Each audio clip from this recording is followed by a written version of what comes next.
Hey Ken, how are you? Pretty good. How are you? Fine, thank you. Thanks for talking to me in Hello. such a Good evening. late time. We should tell people that you are in California right now, and I'm in Salzburg in Europe.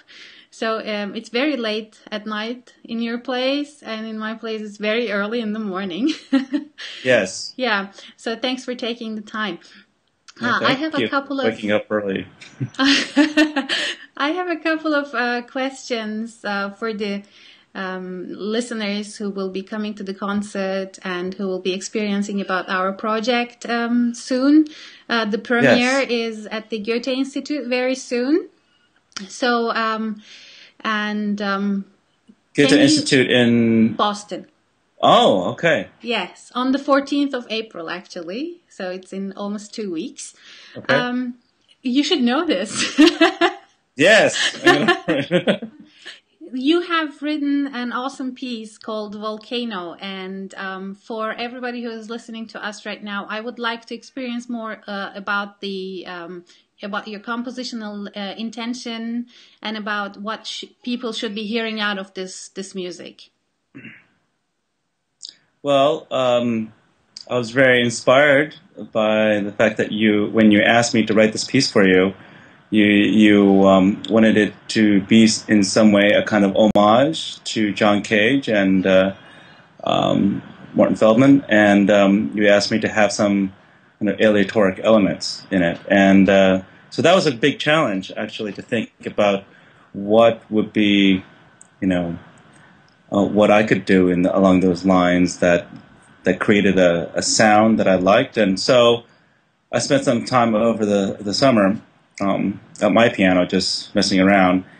And I was thinking about some pieces that I really love of John Cage's, like Inlets, which is for an amplified C conch filled with water, and you just kind of, it's amplified, and the percussionist or the performer kind of rocks it back and forth, and every once in a while there's some bubbles, and it burps and makes this actually quite beautiful sound, but it's unpredictable. Yeah. And you know it's going to happen, but it's not fraught with like tension, or it's just like watching a beautiful natural phenomenon. And so I started playing on the piano, and I got these sounds just playing on the top of the keys very lightly, and it was this kind of like clicking sound. And what's hard is when you play really fast on the keys to not press down hard enough that it actually activates the hammer and plays the strings, Yeah. So, but there's a kind of thin tension there, and then to have certain constraints so that some notes might ring every once in a while. It was the way I kind of solved this compositional problem that you set for me of having this kind of aleatoric kind of soundscape and engage the piano in that kind of way. So when I was playing on the piano, that's kind of like what I came up with. And Awesome. yeah. And why Volcano?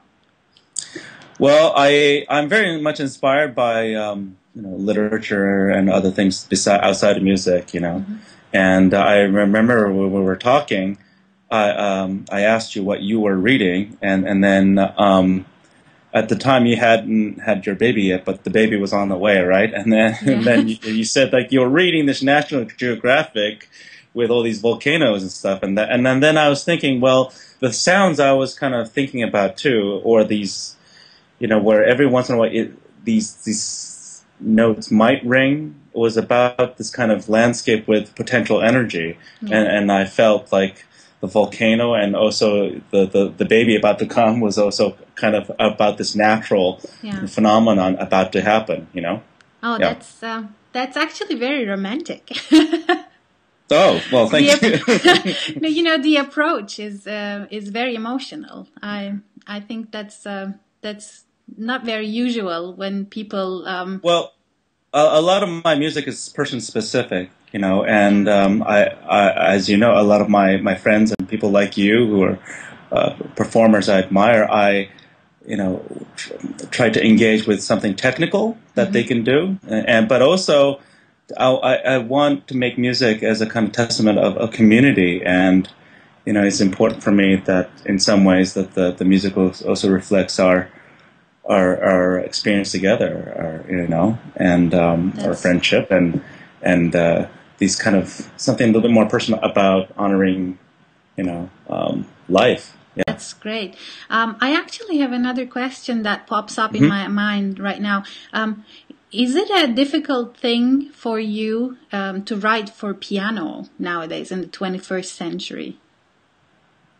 Yes. I mean, piano and violin have probably the most awesome historical legacy, like Beethoven and Ligeti and also all the virtuosos like Chopin and Liszt and whatever. And I think the advantage I have is that I'm not a pianist, but in some ways I have to kind of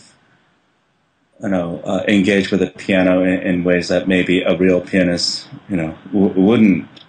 Because one thing I feel is that with fluency, when you speak a language or something, you also filter out other kind of world possibilities too. So maybe if I can approach an instrument that I don't play, but try to engage it in a kind of wacky, creative way, then I might be able to find things through my naive engagement with it that people who've been, really trained with that and are also burdened with that legacy might not think of, but hopefully it's also compelling, the sounds that I can. It's not just weird, Yeah. I mean, it definitely works. Yeah. What you just, came up with on the keys, all those clicking noises. That's very unusual, but it's also beautiful and engaging. So, I have one last question. Is there something special that the people should be hearing out of this music? Is there a message? No real message. I mean, I want people to listen to sounds as cage. Wanted people, and also time, experience these things as like natural phenomena, and also maybe come to it without the kind of, therefore somehow connected to your earlier question about the previous question about the classical legacy, about expectations, what the piano should do or what music should do, and then that there can be beauty in unexpected ways. And if we can embrace that, then we can embrace a greater possibility in any moment of living. Yeah. Yeah. Maybe that's the message. So just close your eyes and let go. You don't have to close your eyes, because I think some of the things that you're doing is very theatrical, and very,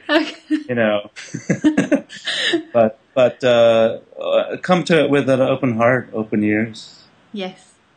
Yes. And then maybe we can, be inspired to engage with all things in life with open-mindedness and an open heart.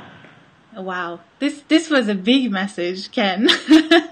Okay. That's my message to the world. Merry Christmas. Great. Thank you very much for this awesome conversation. And so I'm going to be putting this on the internet very soon so people can listen to it. And also, let's just repeat, the concert is going to be on April 14th at the Goethe Institute at 8 p.m. in the evening. And I will also be available for any questions after the concert, so we can drink a glass of wine and talk about the music. So thank you. Okay. Hello, Boston, and hope you come and enjoy this concert. And I look forward to hearing it myself out here on the West Coast later in the year. Bye. Bye.